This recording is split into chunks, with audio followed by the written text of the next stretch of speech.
আসসালামু আলাইকুম। সবাইকে জানাচ্ছি পবিত্র জুমা মোবারকের শুভেচ্ছা ও অভিনন্দন। আজকে আমি আপনাদের সাথে খুবই গুরুত্বপূর্ণ একটা বিষয় নিয়ে কথা বলবো।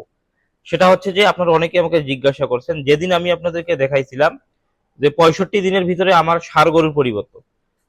তো আলহামদুলিল্লাহ, আপনারা যারা দেখেছেন আপনারা অনেকেই আমাকে পার্সোনালি প্রশ্ন করছেন বা মেসেজ করছেন যে এই গরুগুলোর পিছনে আমার খরচ কত হচ্ছে, এই সাইজের ষাঁড়গুলোকে আসলে ডেইলি আমি কতটুকু খেতে দিচ্ছি, কি পরিমাণে খেতে দিচ্ছি, কি খাবার খেতে দিচ্ছি, এক্সেট্রা অনেক কিন্তু প্রশ্ন করছেন।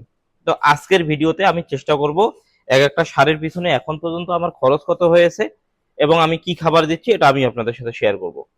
তো শুরুতেই বলে রাখি, সেটা হচ্ছে যে আমি যে আমার সারের পরিবর্তন করছি এই 65-৭০ দিনের ভিতরে, এটা কিন্তু একদম নিজস্ব একটা খাবার তৈরি করা আমার। আমি নিজেই খাবার মিক্সার তৈরি করি, আপনাদের কাছে বিক্রি করি, পাশাপাশি কিন্তু আমিও আমার গরুকে খাওয়াচ্ছি। এবং খাবারে কি কি আছে এটা আমি কমেন্টস বক্সে দিয়ে দিলাম, আপনারা একটু কষ্ট করে দেখে নেবেন। এবং সারের পরিবর্তন তো দেখছেনই, আলহামদুলিল্লাহ প্রতিটা সারেরই কিন্তু যথেষ্ট পরিবর্তন হয়েছে এবং যথেষ্ট হৃষ্টপুষ্ট হয়েছে। বা প্রথম যখন খামারে নিয়ে এসি এগুলো কিন্তু আসলে যে গ্রোথ কিন্তু এত বেশি ছিল না, বা এত উঁচা লম্বাও কিন্তু ছিল না, এগুলো একদমই জীর্ণ শীর্ণ ছিল।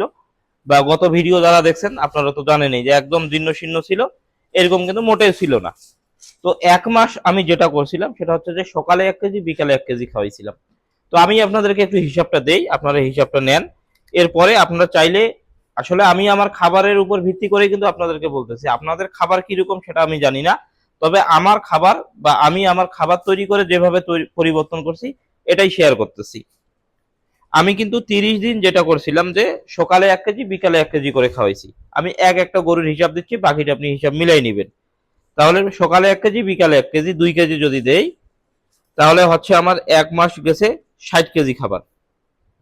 এরপরে যেটা করছি সেটা হচ্ছে যে বাকি যে আমার খামারে বাকি আর কতদিন থাকতেছে, বাকি থাকতেছে আমাদের 35 থেকে 40 দিন। 40 দিন ধরেন।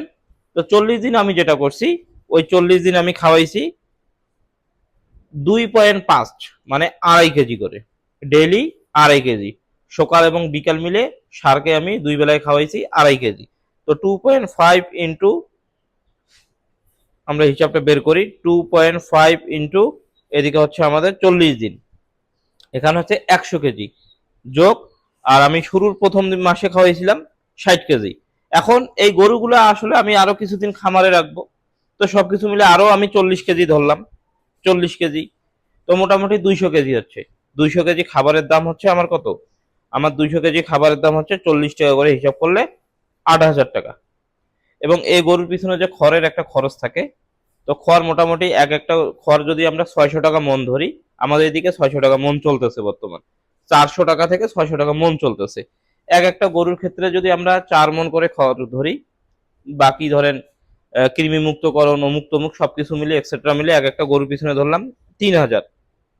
একটা গরুর পিছনে যদি আমরা 3,000 ধরি, এই যে 11,000 টাকা, একটা গরুর পিছনে আমার 11,000 টাকা করে খরচ হচ্ছে। এখন আপনারা আমাকে বলতে পারেন যে ভাই আপনি তো লেবার খরচ ধরেন না গরুর সাথে। আসলে আমি কিন্তু দুধের গরু পালন করতেছি, মানে ডাবল বডি ফ্রেমের যে দুধের গরুগুলো আছে সেগুলোতে যে লেবার কাজ করে, ওরা আসলে দৈনিক আমার 25 থেকে 30 লিটার দুধ দহন করায় দেয়। ওখান থেকে কিন্তু দুধ বিক্রি করে আমি লেবারের কস্টিংটা দিয়ে দিচ্ছি। এই গরুগুলো তো আমার লাভই থাকতেছে, পুরোটাই লাভটা।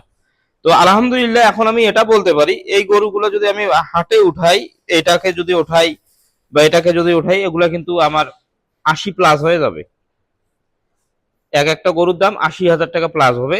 এবং এইদিকে যে ছোটটা আছে, ছোটগুলো যেগুলো আছে, এইদিকে যে ছোটগুলো আছে, এগুলো কিন্তু আপনার 70-75 হয়ে যাবে। 70-এর নিচে কিন্তু দাম আসবে না। তো এই গরুগুলো আমার নেওয়া আছে 40,000 টাকা, এবং আমার এগুলোর পিছনে খরচ হয়েছে 11,000 টাকা। 12-13 হাজার টাকাও ধরলাম, 12-13 হাজার টাকাও যদি ধরি, তারপরে তো আমার একটা গরু থেকে 18-20 হাজার টাকা চলে আসতেছে, একদম পিচ্ছি যে সার গরুগুলো। এই হচ্ছে হিসাব। আসলে খামার করতে হবে আপনাকে সিস্টেমেটিক ভাবে।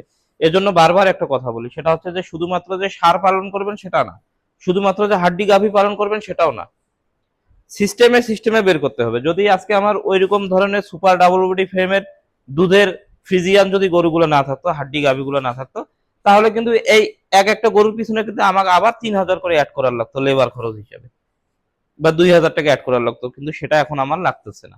ওইটা কিন্তু আমার ওই দিক দিয়ে পোষায় যাচ্ছে।